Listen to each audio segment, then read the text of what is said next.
Bom, pessoal, boa noite mais uma vez. Nós tivemos um pequeno probleminha aí de conexão. Agora eu imagino que esteja um pouco melhor. E nós estávamos conversando, fazendo início de uma live aqui com a psicóloga Josiane Tostes. Bom, vou pedir a Elisete que está nos acompanhando para ver como é que está a conexão agora. Se ela puder mandar uma mensagem falando se está ok, eu agradeço muito. Ou o Daniel, pessoal que puder nos acompanhar, o João também aí. Quem puder nos acompanhar, falar como é que está essa conexão, eu agradeço bastante. Deixa eu fixar aqui enquanto isso o nosso tema de hoje.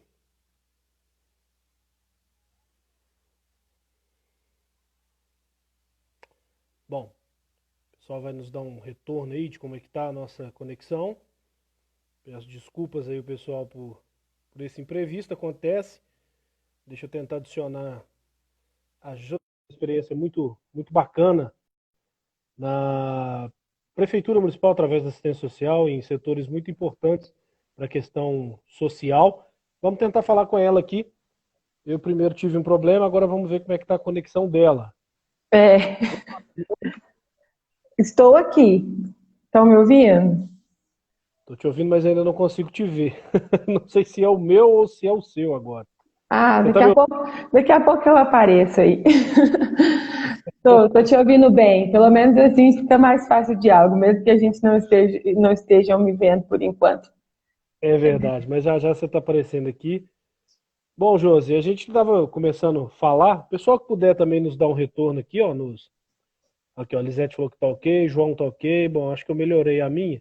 Deixa eu tentar colocar a Josi de novo na conversa aqui. Às vezes, Josi, já que você está me ouvindo, eu vou pedir para você sair então desconectar aí, que eu te acrescento novamente. Tá, peraí, só um pouquinho. Bom, vamos convidar a Josi mais uma vez. A gente bater um papo aí com o tema como manter o psicológico sadio durante a pandemia, recebendo a psicóloga atuante aqui no município, é uma jovem psicóloga que já está demonstrando muito bem seu trabalho, que é a Josiane Tostes. E aí já estou acrescentando ela na conversa aqui, para a gente poder bater esse papo aí. Ela tem uma experiência muito boa aí na assistência social da prefeitura e também hoje é psicóloga da PAI. Josi, agora eu estou te vendo, deixa eu ver se eu estou te ouvindo bem. Eu acredito que esteja, sim. E você Eu está tô te ouvindo ouvindo muito bem. muito. Não, tô te ouvindo bem, tô te ouvindo bem. Menina, essa live tá mais difícil para nascer do que primeiro. Deixa eu só aumentar meu retorno aqui. Primeiro a gente teve aí alguns desencontros de agenda, né? É verdade.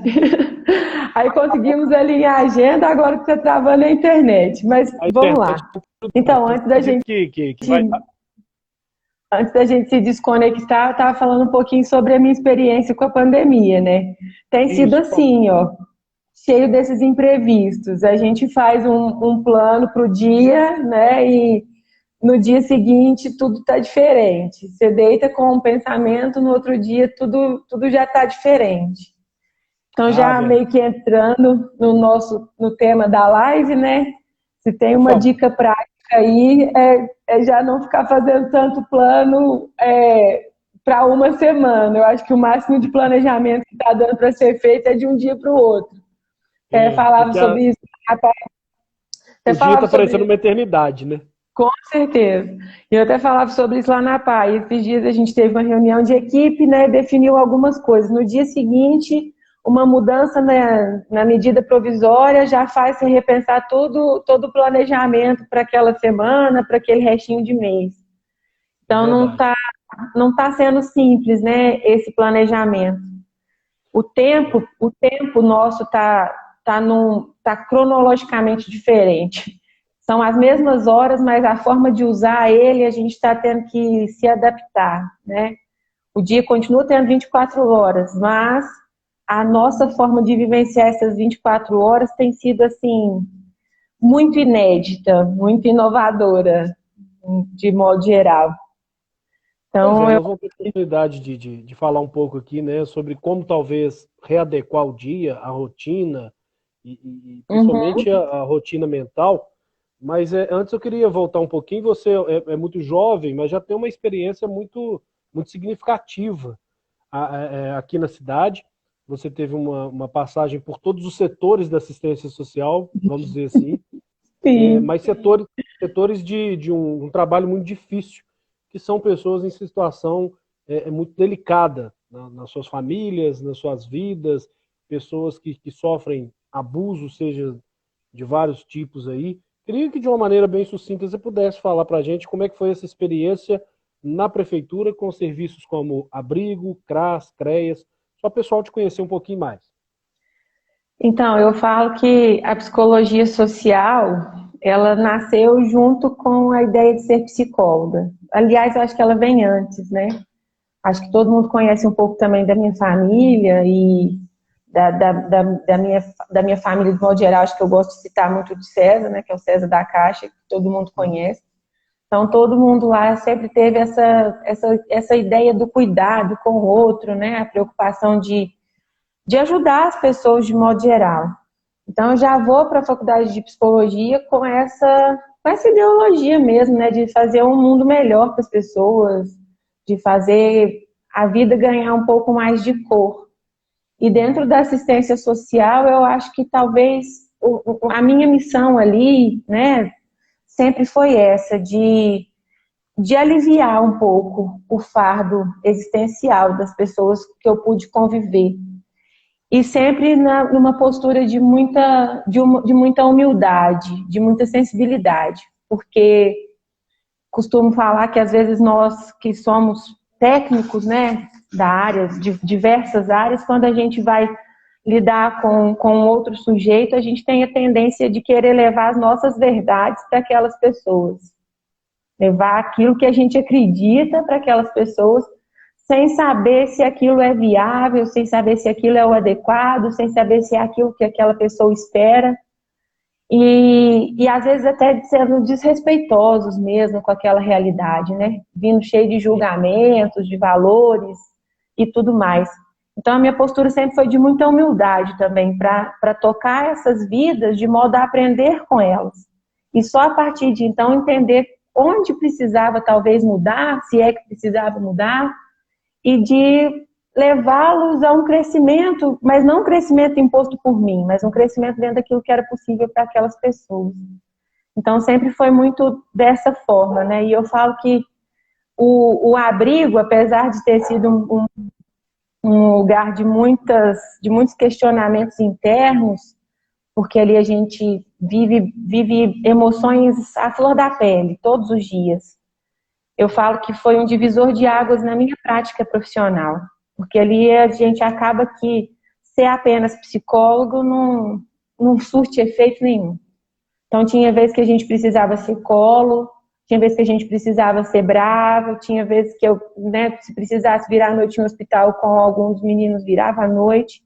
Eu não falo isso para me engrandecer, não, porque se de fato eu escolhi isso para minha vida, a gente abraça a causa com todos os bônus e ônus, né?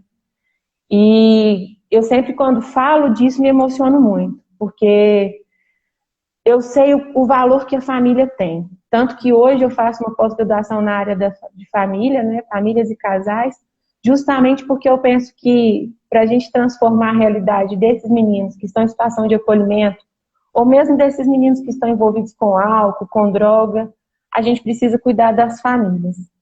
A gente precisa cuidar do lugar de onde eles vêm também, né? Porque é isso que sustenta, né?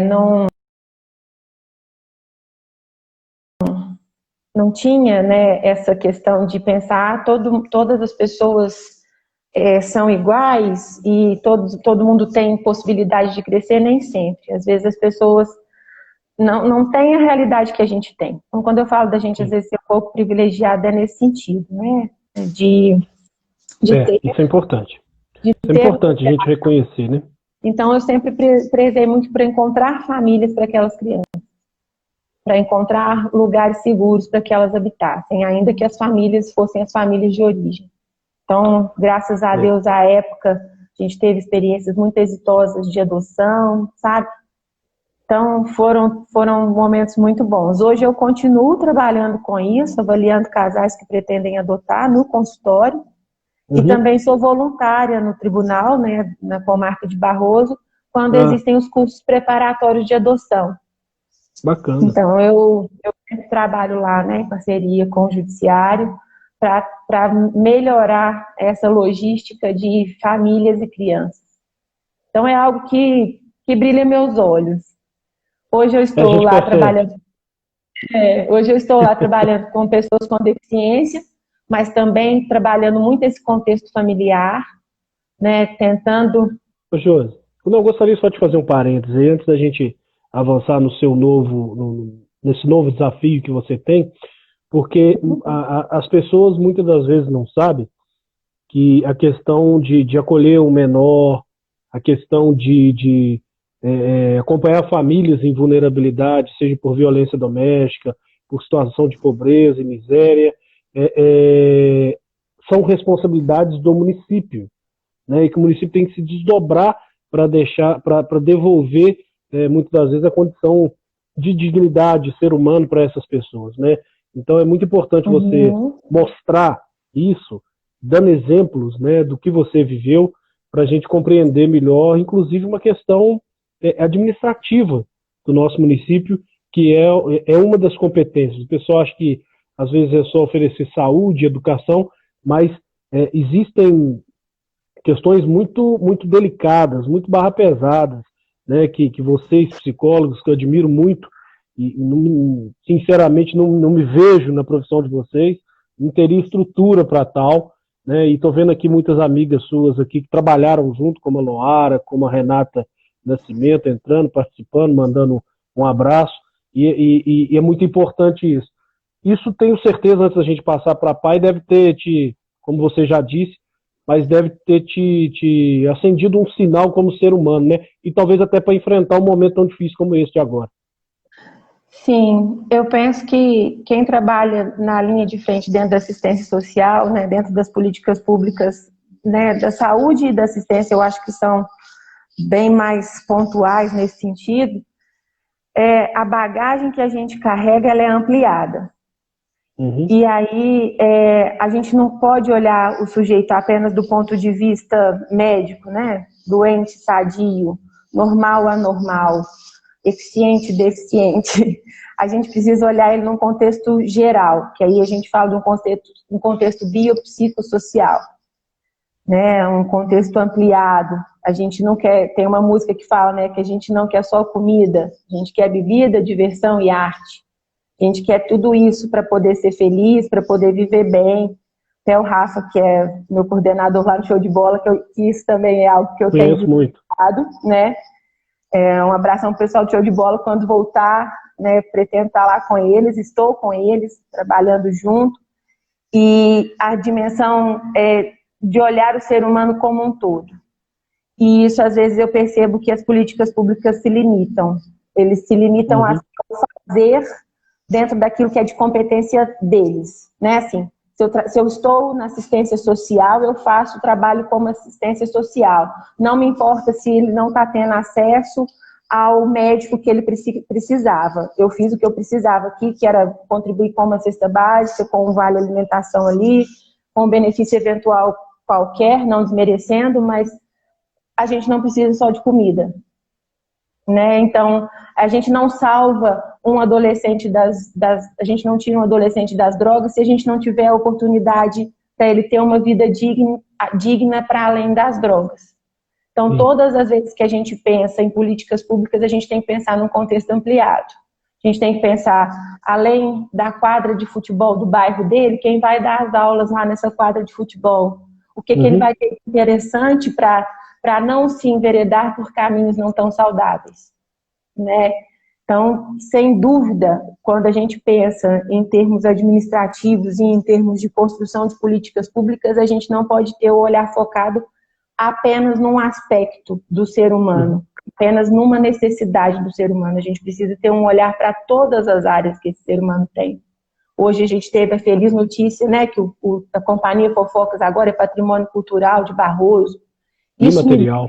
Imaterial. A gente fica arrepiado de ver porque Barroso, se a gente olhar para a nossa juventude, a gente tem pouquíssimas oportunidades de entretenimento.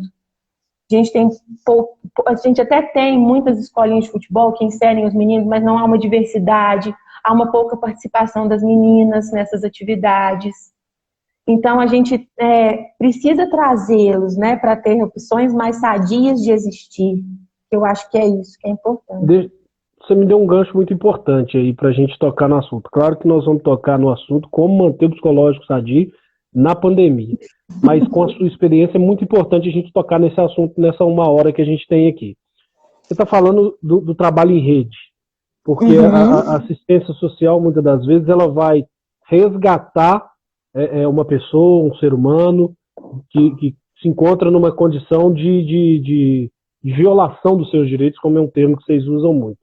Mas, se a rede funcionar, o que a gente chama de rede? Ter uma saúde adequada, ter o fornecimento da educação, do lazer, do esporte, tudo isso pode prevenir chegar nessa condição de violação dos direitos. Você entende dessa maneira? Perfeitamente, entendo totalmente dessa maneira. Até porque, né, Eduardo, os direitos das crianças, eles não são garantidos apenas pelos pais. O Estado e a sociedade civil é totalmente responsável por eles. Então, já começa aí o trabalho em rede. Tem uma frase que eu gosto muito, que é preciso uma aldeia para educar uma criança. Então, é preciso uma aldeia para proteger essa criança também. É preciso uma cidade inteira para proteger uma criança, né? Então, não dá para a gente pensar que é obrigação de uma esfera só, é de todos. A obrigação de tirar uma criança do contexto de vulnerabilidade é daquele que é o vizinho e que observa que tem alguma coisa errada acontecendo ali. Ah, mas eu não vou me envolver com isso, não é da minha família. Mas quem oculta o crime também tem culpa. Quem se omite numa situação de violação também é violador.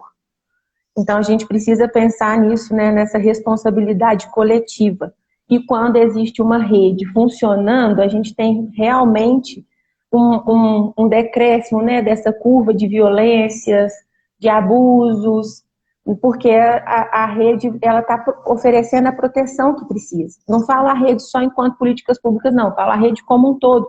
Porque se eu denuncio, depois eu vou lá no Conselho Tutelar e cobro a denúncia, o que vocês fizeram? Até hoje o menino está lá na mesma situação.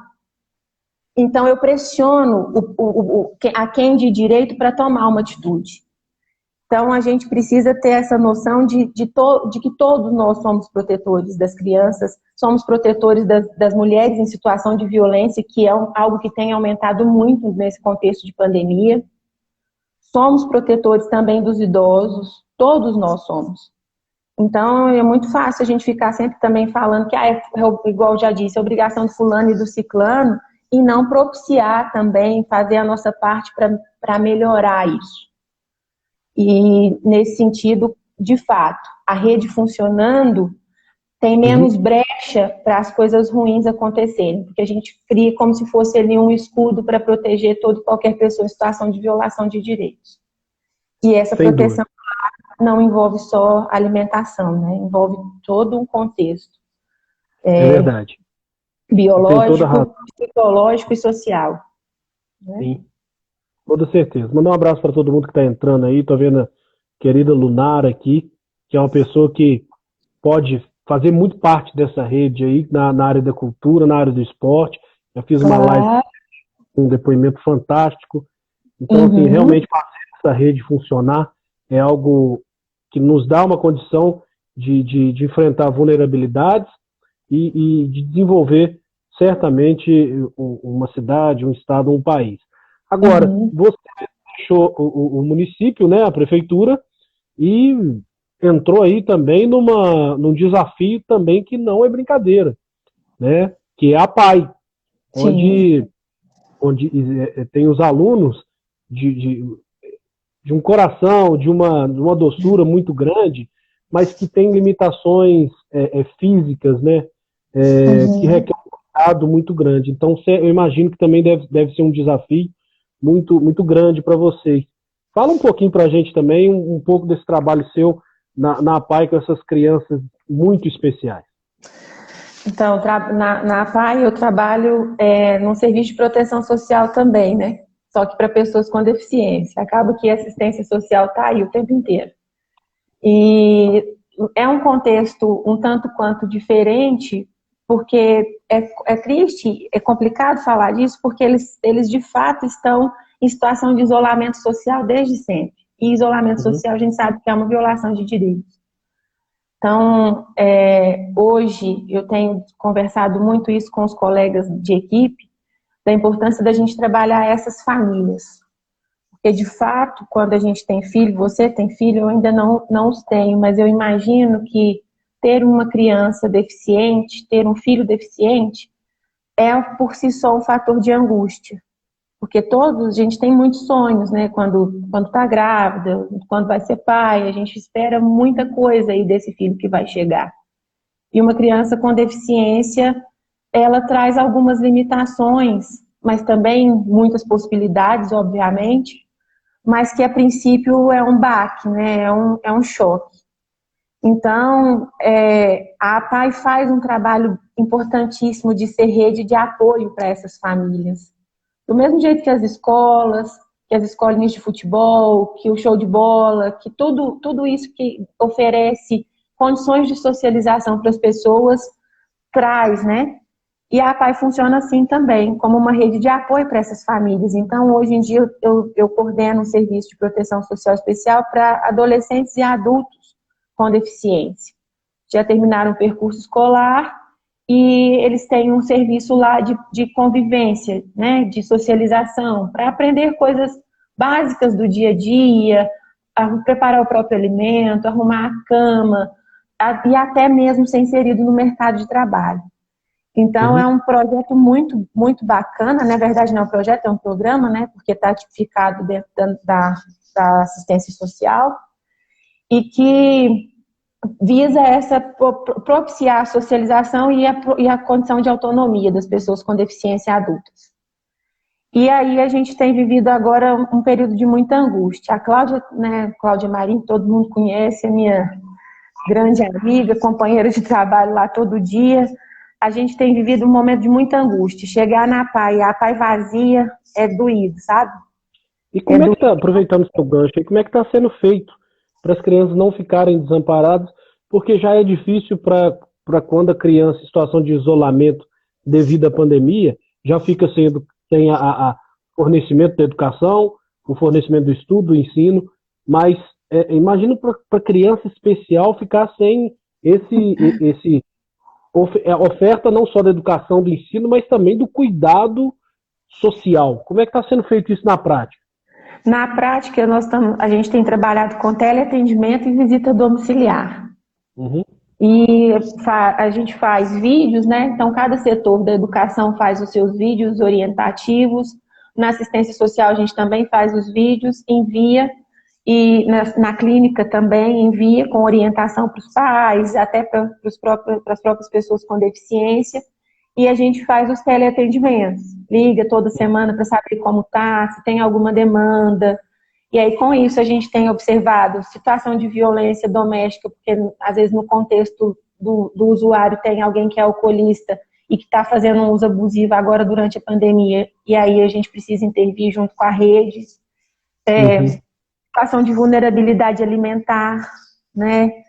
E outras tantas demandas que vão surgindo aí, mas principalmente a maior limitação que a gente tem percebido é a de socialização mesmo, porque muitos tinham na APAE o único espaço de convivência, né, de trocas. Então tem vezes que a gente visita algumas famílias que a gente volta muito chateado, assim, com o olho meio cheio d'água, porque é muito difícil eles entenderem, né, não poder o abraço, não poder o toque, como que é isso, como que isso tem sido angustiante. Mas, de toda forma, graças a Deus e a equipe que é muito competente, muito, muito firme ali, estamos conseguindo dar uma assistência para todos os usuários. Até aqueles de mais difícil acesso na zona rural, a gente também faz visita, pelo menos uma vez no mês, para ver como é que está lidando com tudo isso, leva algumas atividades, e até que assim, está funcionando. Não do jeito que a gente gostaria, mas funcionando bem, está assim. E agora também tem a questão do show de bola, né, que é um outro projeto do qual eu faço parte, e que estávamos para começar o projeto, tudo muito bem desenhado, as turmas prontas, formadas, e veio a pandemia. Então, fizemos um levantamento recente sobre como as pessoas, né, os jovens, as crianças e os adolescentes que estão inseridos no projeto, porque eles já tinham feito os cadastros, e uma queixa que a gente notou muito das famílias foi também essa dificuldade de manter os meninos em casa, porque a atividade física a gente sabe que é uma das coisas que salvam o humor, que melhoram a ansiedade, que propiciam a socialização. E estando os projetos suspensos, a escola suspensa, esses meninos estão com restrições intensas também, né, de vivência, de trocas, de socialização, porque o esporte não é só pela questão da saúde, é também desenvolvimento emocional, psíquico, motor.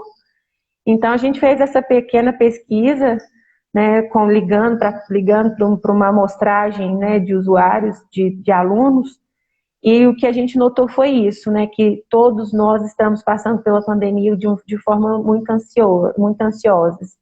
E pouco tem outras opções de lazer. Então, muitos estão ficando só na internet, no celular, que é um problema também, né? Porque com isso cresce obesidade, depressão, ansiedade. Então, não tem sido fácil. O campo da saúde mental tá deixando todo mundo bem descabelado, assim, digamos, né?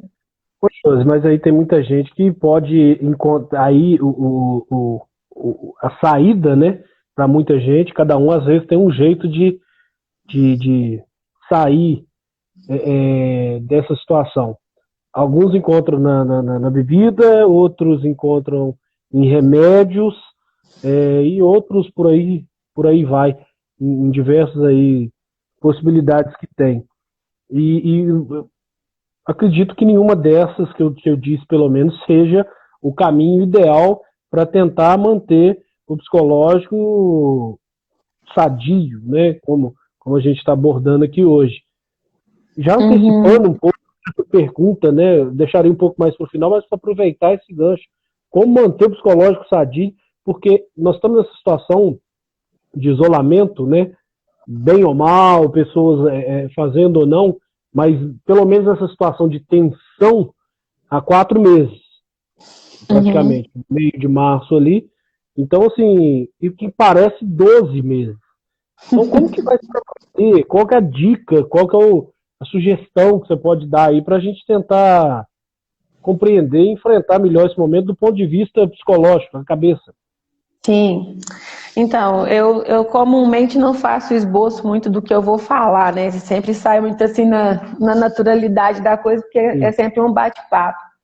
Mas esse tema me deixou muito inquieta nos 3 últimos dias, assim, quando você me mandou lá o folder de enfermeiro psicológico sadio. E aí eu fiquei me perguntando, né, assim, quem tem um psicológico sadio? Quem seria essa pessoa que tem um psicológico nível ok, né? Assim, que fala, cara, eu sou muito bem. Do jeito que a gente está falando, parece que nós entramos na pandemia todo mundo bem da cabeça, já não estava, né? Exatamente. Do jeito que a gente está falando, parece que a pandemia que desestabilizou todo mundo. Quando, na verdade, a pandemia pode ter sido o gatilho para que a gente conseguisse se observar melhor. Sim. Então, tem uma frase que fala que de perto ninguém é normal, né? Às vezes nem de longe. Nem de longe. Então, quando a gente precisa pensar nessa questão do saudável, e aí eu retomo a questão do biopsicossocial, desse contexto ampliado do que é saudável, até para a gente dizer que nem sempre a gente é saudável do modo perfeito do ser saudável. Então, a gente precisa deslocar muito essa ideia de que saudável é estar normal. E estar normal num sentimento de plenitude, porque isso é ilusório. Esse sentimento oceânico e que está tudo bem, mas tudo bem mesmo, nunca vai existir. Até porque a gente tem várias vivências aí, né, biológicas, psíquicas e sociais. Às vezes, até biologicamente falando, a gente está bem, mas psicologicamente a gente não está. Ou socialmente a gente tem uma posição favorável, mas emocionalmente a gente não tem equilíbrio. Então, a gente precisa aprender a não olhar isso de forma tão dicotômica, né? Tipo, ser saudável é a ausência de doença. Às vezes, ser saudável é conseguir administrar bem os conflitos que aparecem no dia a dia. Ah, fantástico. Entendeu? Porque senão a gente cai na berlinda de achar que porque eu não estou saudável do ponto de vista psicológico, eu preciso me medicar. Que é uma lógica perversa, né, do ponto de vista aí de mercado e até de capital. Então, me dá só um parênteses para dar um testemunho aqui. A gente trabalha na Câmara e muitas das vezes a população vê o vereador como a pessoa que pode ajudá-la de maneira patrimonialista mesmo, com a conta de luz, com questão de mantimento, com questões todas desse jeito, sabe? E uma coisa que eu tenho notado muito dos anos para cá é o pessoal procurando para comprar remédio para ansiedade, para essas questões psicológicas, sabe? E como meu pai é médico, muita gente me procura também para ver se eu consigo, porque meu pai é uma pessoa muito difícil de encontrar por causa do trabalho dele. Muita gente procura, pega uma receita com seu pai para mim, ou tenta uma consulta com ele para mim. Mas, Josi, não é pouca gente, não. Sabe? Sim, se a gente for fazer um levantamento, é uma quantidade preocupante. Isso no gabinete de uma Câmara de Vereadores, que não é um consultório, que não é saúde mental, que não é assistência social. Imagine nesses lugares. E aí, com o seu dia a dia, com a sua vivência, como que você vê isso também, não só a procura, mas isso que você ia falar também do incentivo à medicação? Sim, hoje a gente até partilhava com uma amiga psicóloga, Lucimara, né, de que quantas vezes, né, a criança começa a ter choros repentinos ou ter um comportamento mais agitado por N motivos. Sim. E automaticamente alguém vai lá e fala assim, essa criança está hiperativa, vamos tacar Ritalina nela, né? Outras tantas vezes a pessoa passou por uma perda, acabou de perder um familiar, está vivendo uma situação de luto, normal chorar, normal não ter vontade de comer, normal um mês, até uns 3 meses é normal um luto. Aí o que a medicalização da existência faz? Vamos medicar, vamos silenciar isso aí, vamos dar um jeito nisso, porque você não pode chorar o tempo todo. E isso vai de encontro com também a questão da produtividade, né? Uma pessoa triste, ela não produz. Uma criança ansiosa, ela dá trabalho para o professor. Uma criança TDAH, ela incomoda a sala inteira. Então, a gente vai lá e silencia o sintoma, medica o sintoma, para o sujeito dar sossego para quem está convivendo com ele. Porque aceitar o sofrimento humano é muito difícil, sabe? As pessoas não, de modo geral, nós não fomos educados emocionalmente para saber entender o que está se passando com a gente e saber entender até que ponto isso está sendo natural do momento ou não. E aí, automaticamente, a indústria farmacêutica, que não é besta, aproveitou do sofrimento humano para tudo que você tem uma resposta medicamentosa. Né? Desde furúnculo a transtorno mental, tudo tem um remedinho que passa. Tudo tem um remedinho que sara. Covid até agora. Só o Covid que ainda não tem, né? Mas tudo tem uma solução medicamentosa. E isso faz com que a gente também acabe entrando numa posição muito confortável de não se haver com as nossas questões existenciais. De não se olhar. E ficar tudo nesse automatismo. Eu tomo um remédio para acordar, trabalho, chego em casa, tomo um remédio para dormir, durmo a noite inteira e vou repetir nesse ciclo ad eterno, sem olhar para o que está me causando isso, sem olhar para aquilo que despertou isso, sem olhar para aquilo que me machucou e que fez que eu tivesse determinado comportamento. Não se elabora, vai no automático, no automático, no automático. E aí o que acontece, que eu acho que isso é uma interpretação muito minha, né? Que de repente veio a pandemia. E a pandemia tirou a gente daquilo que era considerado normal, que era isso, dormir e trabalhar, dormir, trabalhar, dormir e trabalhar. Porque a dimensão tempo ficou muito confusa. Então, o seu local de trabalho é dentro da sua própria casa. Inevitavelmente, você não vai comer correndo para evitar o seu problema na hora do almoço com o seu esposo ou com a sua esposa. Então, você começa toda hora a se encontrar com você mesmo. Toda hora você esbarra. Opa, a Josi aqui. Opa, o Eduardo aqui, sabe? Então, isso vai trazendo uma angústia que a gente não estava treinado a sentir. A gente não estava acostumado a ficar pensando tanto no futuro, não. A gente só ia vivendo. Quando a pandemia chega, todo mundo se depara com isso do o que está acontecendo? O que vai acontecer comigo daqui a 6 meses? Que é um mobilizador de ansiedade muito intenso. Então, eu acho que o perigoso desse momento de pandemia é que, mais uma vez, a indústria farmacêutica ela não é besta. Ela vai aproveitar genuinamente disso para vender mais remédio. Então, há poucos dias eu assisti uma live de um psiquiatra, e ele trabalha com redução de danos, que é uma questão sobre álcool e drogas, né, que em um outro momento a gente pode até conversar a respeito. E ele falava isso, que às vezes até as pesquisas no ramo da psiquiatria, elas são burladas para se vender mais remédio. E aí, né, o remédio, ele garante que a máquina continue a funcionar. Porque a gente precisa da produção o tempo inteiro.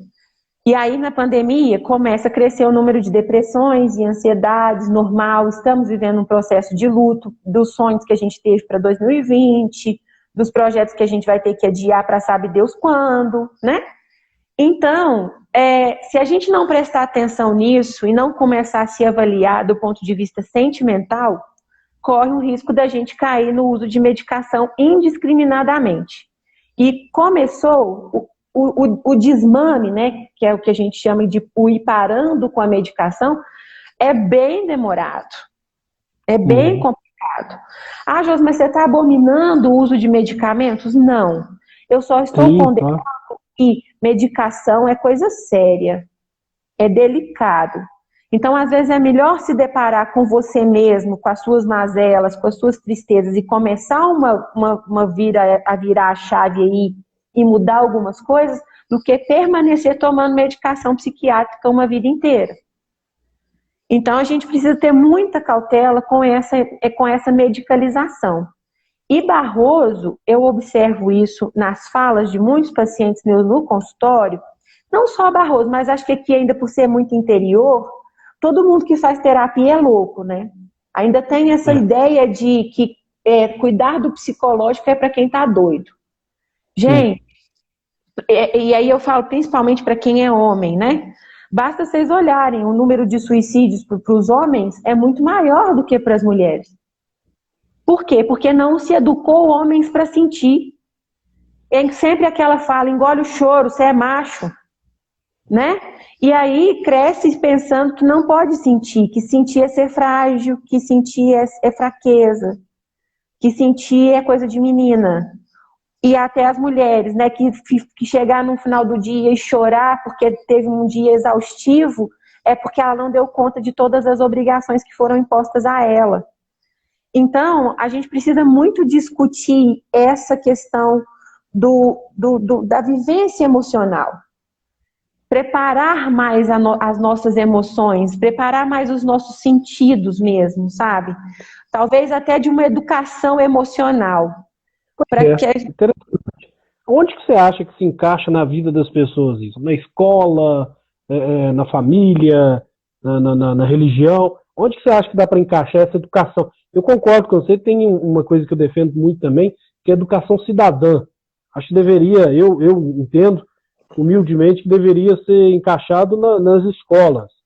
Você desde pequeno já saber e aprender a combater racismo, homofobia, e diversas questões, mostrar para a criança a importância de se acompanhar o legislativo, o executivo. Excelente. Eu entendo isso. Como você acha que a educação emocional, onde que ela poderia se encaixar? A educação emocional, ela começa em casa, né, Eduardo? Como todas as outras formas de educar, ela começa na família. Né, assim, Porque a primeira instância de socialização do indivíduo é dentro de casa. Então, se a criança convive num ambiente onde só se fala gritando, onde a forma de correção é pela via da punição, é pela via do castigo, né? Onde se silencia o choro, onde não se pode, sei lá, ser criança, onde é errado dar trabalho, onde é errado chegar sujo, onde é errado, né, sei lá, pular no sofá. Poxa, é uma criança que está ali. Onde não se é ouvido nas suas demandas. Então, se a criança não consegue encontrar ali um ambiente propício para o acolhimento e para ser aceita, ela vai criando ali alguns artifícios, eu acho que desde a infância, para conseguir se adequar ao mundo. E nem sempre essa adequação é da melhor maneira possível. Porque se ela conviveu sempre com pressão, no sentido assim, você só é amado se você fizer isso. O papai e a mamãe só gostam de você se você fizer aquilo. Se você é um bom menino se você não chorar. Quando ela cresce, né, quando chega adulto, tá cheio de adulto com criança interior machucada, com criança que foi perdida lá atrás, sem saber lidar com os conflitos da idade adulta. E isso desmorona. Então, acho que o primeiro lugar de educação emocional é em casa. De acolher o choro, de parar um pouco para dar atenção naquilo que o filho está fazendo. E o que eu mais observo também é que os pais também usam imoderadamente o celular. Então, às vezes, cobra do filho uma postura que eles não estão tendo também. Então, o espaço que era para poder socializar à noite, que é bater um papo jantando, preparando um lanche, está cada um no seu smartphone, respondendo coisas de trabalho, ou fazendo coisas de trabalho, e as crianças naquele contexto não conseguem se encontrar ali, né? Elas ficam perdidas no meio daquilo tudo. Então, o primeiro momento de educação emocional é em casa. E de exemplos claros e de falas que acolhem, que respeitam o choro, que respeitam o sorriso, que ajuda a criança a identificar essas emoções. Porque muitas vezes os pais falam assim, tá chorando por quê? Não aconteceu nada. E às vezes a criança já acha que o choro tá errado. Então às vezes é parar e falar assim, filho, por que você tá chorando? Você tá triste? Você tá com raiva? Sabe? De trazer o sentimento à tona, porque o silenciar o sentimento é o que faz dar ruim lá na vida adulta. E a escola, ela também precisa dar continuidade nessa educação emocional. Ela precisa estar preparada para poder lidar com a agressividade, porque tem fases da vida que a gente responde de forma muito agressiva às coisas, porque é uma forma de se defender. Então, de trabalhar a questão de conflitos, de trabalhar a diferença, que é isso que você fala enquanto cidadão, que isso também nos prepara emocionalmente para lidar com o diferente, para lidar com aquele amigo que não pensa igual a você, então vai exigir de você uma argumentação melhor e não bater. Para ajudar o colega que às vezes não aceita o amigo que é homossexual ou que tem um comportamento homossexual, a não fazer bullying com ele, porque isso não é legal, a desenvolver a empatia. Então, primeiro família, depois escola. E aí eu acho que a religião, e aí isso é um ponto de vista meu, não estou falando do ponto de vista psicológico, a religião, ela vem para dar uma capa moral para isso. Porque a lei, ela diz, se você matar, você é preso. Agora, a consciência social e moral, ela é dita dessa maneira. Você vai dormir em paz se você matar alguém? Então, ela traz essa consciência de que não é porque é ilegal, é porque isso vai ferir um outro ser humano. E aí eu acho que a religião, ela traz isso, sabe? Esse ensinamento do respeito ao próximo, que é um dos mandamentos de Jesus Cristo. Amar ao próximo como a ti mesmo. Se eu respeito o próximo, se eu respeito a mim, eu vou respeitar consequentemente o próximo, não vou fazer com ele o que eu não queria que fizesse comigo. Então, eu acho que são essas três instâncias, né? Família, educação e religião ou espiritualidade, que aí eu não estou tomando também uma bandeira de uma religião X ou Y, né? E então a gente, né, isso eu estou falando muito da questão da infância. E aí a gente também precisa pensar nisso para nós adultos, né? Como que a gente vai lidar com as nossas emoções, já que a gente não foi educado para isso. E como de fato a pandemia descortinou isso, Porque quando a gente começa a enfrentar os conflitos que a pandemia nos mostrou, que a gente tinha mal elaborado, né? Começa essa busca danada por remédios, por bebidas, por N situações, né? Consumo excessivo de internet, porque é também um perigo. Então, eu acho que a solução, e nem é a solução, porque eu acho que a solução é muito particular, é do caso a caso. A solução é encontrar o mínimo de equilíbrio. Todo excesso é perigoso. Água em excesso sobrecarrega os rins. E olha que água é uma das coisas mais legais de se beber. Mas demais também faz mal. Sim. Então, assim, a gente precisa ter moderação nas coisas. E sempre dar uma pequena pausa para dar uma refletida nisso. Do porquê que isso está me causando tanta coisa. Tem nome? Eu estou triste há 3 semanas. Aconteceu alguma situação de perda? Aconteceu alguma situação que está me incomodando? Ah, sim, aconteceu isso, me magoou. Fulano de tal falou isso que me magoou. Eu volto lá no fulano e converso com o fulano. Agora eu vou ficar achando que isso é um problemão, não estou desmerecendo, né? Cada um tem uma forma de viver o problema, óbvio. Mas às vezes eu começo a patologizar todos os sentimentos que são ruins. Então também precisa parar com essa dicotomia. Sentir raiva é ruim, sentir amor é bom. Ambos são bons e ruins, porque amor demais também faz mal. E raiva de menos também não te promove reação, que tem horas que você precisa de uma reação rápida, que é a raiva que te traz. Então, sabe, essa aceitação do sentir, que eu acho que falta muito para a humanidade. Esse olhar carinhoso com a gente mesmo, do sentido assim, tudo bem eu estar sentindo isso. Eu não preciso viver com isso a vida inteira, mas nesse momento é importante para mim. Então, né, cuidado com isso, de ficar toda vez patologizando. Ah, fulano, você está chorando demais, você deve estar com depressão. Nossa, fulano, mas você está comendo demais, você deve estar com ansiedade. Sabe? Você tem que procurar um médico, porque você está comendo sem parar. Às vezes não, às vezes é uma situação de TPM, às vezes está preocupado com um trabalho que tem para entregar, entregou, passou a ansiedade. Mas se viver sempre dando esses rótulos, depressão, ansiedade, TDAH, isso, aquilo outro, a gente vai viver sempre medicando e sempre protelando a decisão de realmente tratar isso. E aí, o tratar isso, e aí eu acho que é por isso que as pessoas fogem tanto da terapia, envolve muito posicionamento pessoal. Disposição. Disposição para mudança, que muitos não têm. É fácil muito culpar os outros, né? O problema é meu marido, o problema é meu filho, o problema é a escola, o problema é o vereador, o problema é o prefeito. Mas não, tem horas que o problema é nosso. E é a gente que tem que resolver. E aí, é lá na terapia que a gente põe isso para fora. É lá com o psicólogo que a gente dá uma olhada para si e começa a tentar elaborar isso. Porque o remédio tampa, mas a terapia revela. A terapia abre, a terapia mostra o que precisa ser mudado. Então, assim, se chegou num extremo, né? Não precisa chegar no extremo, não. Começou a incomodar demais com determinadas coisas, observa se isso tá te causando perdas biopsicossociais.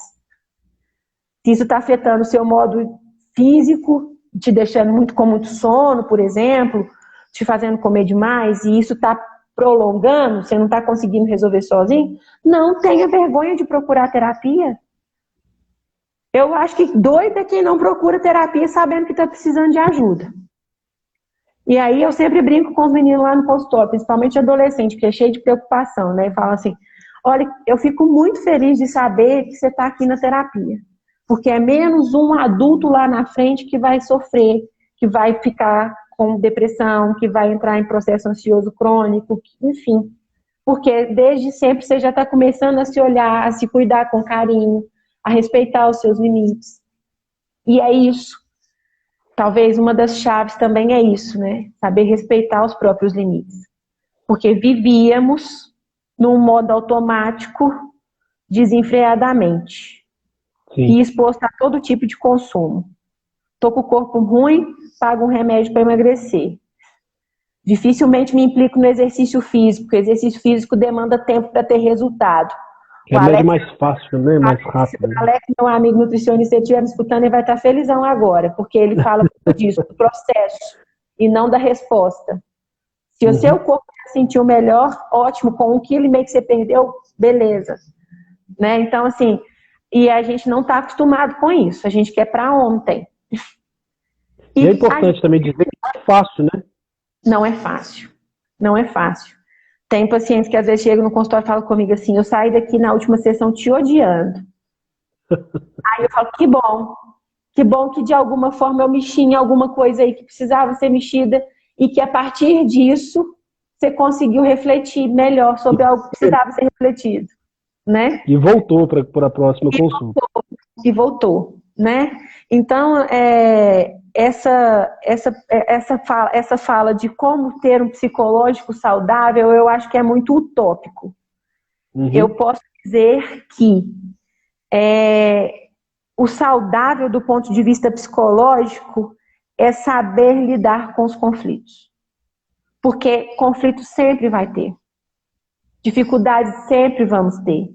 Situações que nos colocam limites, que nos impedem de fazer determinadas coisas, vai ter. Sai mais bem sucedido disso quem tem recurso emocional para lidar com essas coisas. E às vezes a gente não vem com isso desde a infância. E a gente precisa aprender isso. E não tem não tem receita de bolo. Olha, para você ser saudável do ponto de vista psicológico, você tem que fazer isso, isso, isso, isso, isso. Porque tem coisas que para mim são funcionais que para você não vai ser. Sim. Então não se aplica, a regra não se aplica a todo mundo. Cada um vai encontrar formas de lidar com isso. E até encontrar essas formas, pode ser que precise de ajuda para encontrá-las. Não estou puxando sardinha que todo mundo tem que fazer terapia, não. Mas se você não está dando conta de resolver determinadas questões sozinho ou com a sua rede de apoio, né? Por que não procurar ajuda? Sim. Porque ser saudável é também cuidar do emocional, é cuidar também do psicológico. E não ficar na cara nos recursos falsos que dão uma falsa sensação de resposta. Porque aí a gente consome coisas demais, compra demais, bebe demais, tudo para não lidar com isso que está incomodando. Então, verdade. Bom, muito bom. Falar disso é importante. Acho que para muitos aqui foi aula, para outros está sendo uma consulta. Quem está aproveitando ao máximo, porque a gente fica com muita coisa, né? Só a gente que sabe e que vive determinadas questões sabe o quão difícil as coisas são e muitas vezes a gente não enfrenta isso da maneira correta. Ô, Josi, nós estamos provavelmente aqui, eu acho que a gente reiniciou às 7h22, agora aqui são 8h15, pouco menos de 10 minutos. Você queria fazer uma abordagem aí?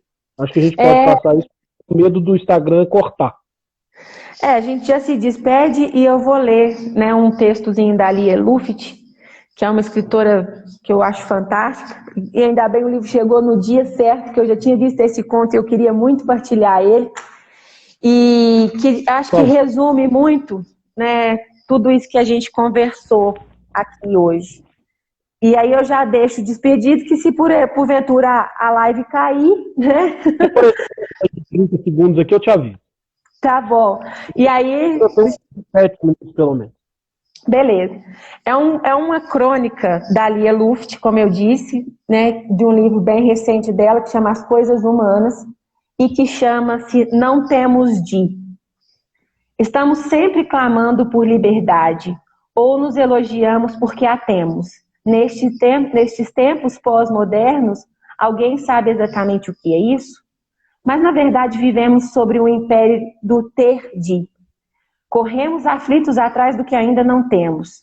Na vida pessoal, na pública, e se prestarmos atenção, veremos um mundo de bastante mentira. Democracia, meia mentira, pois a desigualdade é enorme. Não temos os mesmos direitos, temos quase uma ditadura da ilusão dos que ainda acreditam. Liberdade de escolha profissional? Temos de ter um trabalho bom, que dê prazer, que pague dignamente. A maioria quer salário de chefe no primeiro dia. que permita grandes realizações e muitos sonhos concretizados. Teríamos coisas loucas, mas no máximo temos de conseguir algo decente que nos permita uma vida mais ou menos digna. Temos de ter uma vida sexual de novela ou de filme pornô onde todos realizam seus malabarismos com um ar de tédio mortal? Não temos nem podemos. Primeiro, a maior parte é fantasia, pois a vida cotidiana requer, com o tempo, muito mais carinho e cuidados do que paixão selvagem. Além disso, somos uma geração altamente medicada e, atenção, muitos remédios botam a libido de castigo. Temos de ter diploma superior, depois mestrado, que já virou coisa óbvia, provavelmente doutorado, e no exterior? Não temos de. Pois muitas vezes um bom técnico ganha mais e trabalha com mais gosto do que um doutor com méritos e louvações. Temos casa? Nem sempre. Temos de casar? Nem sempre. Parece que o casamento à moda antiga, embora digam que está retornando, cumpre seu papel uma vez. Depois, com bastante facilidade, vivemos juntos, às vezes até bem felizes, sem mais do que um contrato de união estável, se temos juízo. A questão de gênero está muito humanizada. Vamos virando civilizados. Temos de ter filhos? Por favor, só tenham filhos os que de verdade querem filhos, crianças, adolescentes, jovens, adultos e mesmo adultos barbados para amar, cuidar, estimular, prover e ajudar a crescer. E depois deixar voar sem abandonar nem se lamentar. Demais mulheres começam a não querer ter filhos, e não devem. Maternidade não pode ser obrigação do tempo em que, sem pílula, as mulheres muitas vezes pariam a cada 2 anos, regularmente, e aos 50, velhas e exaustas, tinham 12 filhos. Bonito? Sim. Sempre desejei muitos irmãos e um bando de filhos. Consegui ter 3, mas ter um que seja requer uma disposição emocional, afetiva, que não é sempre inata. Então, protejam-se as mulheres e os filhos não nascidos de uma relação que poderia ser mais complicada do que a maternidade já pode ser. Temos que ser chiques. E como sempre escrevo, estar em todas as festas, restaurantes, resorts, teatros, exposições, conhecer vinhos, curtir a vida? Não temos, pois isso exige tempo, dinheiro, gastos e disposição. Teríamos de ter bons livros, sim, observar o mundo, aprender com ele, ser boa gente também e apreciar melhor as pessoas ao nosso redor. Temos, sobretudo, de ser deixados em paz. Temos de ser amorosos, leais no amor e na amizade, honrados na vida e no trabalho, e por mais simples que ele seja, sentir orgulho dele. Basta imaginar o que seria a rua, a cidade, o mundo sem garis, por exemplo. Sem técnicos em eletricidade, sem encanadores, também chamam de bombeiros, sem os próprios bombeiros, policiais, agricultores, motoristas, caminhoneiros, domésticas, enfermeiras e o resto. Empresários incluídos? Pois sem eles, cadê trabalho? Então, quem sabe a gente se protege um pouco dessa pressão do temos de e procura fazer da melhor forma possível o que é possível. Antes de tudo, um lembrete. Cada um do seu jeito. Neste mundo complicado e vida dura, deve buscar o que seja que para ele signifique felicidade. Isso não é inato. Se tenta, se conquista quando dá. Depende de utopia e realidade, força e sonho, sorte ou fatalidade. Depende de muita coisa além de nós.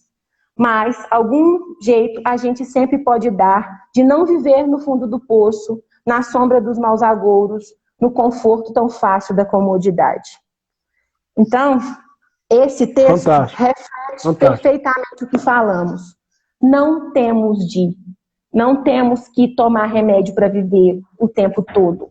Não temos que trabalhar descontroladamente, né? Temos que nos deixar em paz, temos que ser felizes com o que a gente tem. E se não estamos felizes, encontrar uma forma dessa felicidade chegar. E não é se entupindo de remédio que isso vai acontecer, não é com receita de bolo. Como diz a Lia Luft, e eu uso as palavras dela, cada um encontra o seu modo de ser feliz, né? Então, se existe uma forma saudável psicologicamente de viver, é cada um encontrando o seu modo de ser feliz, e se tiver difícil que isso seja construído sozinho, que a gente encontre junto. Procure ajuda,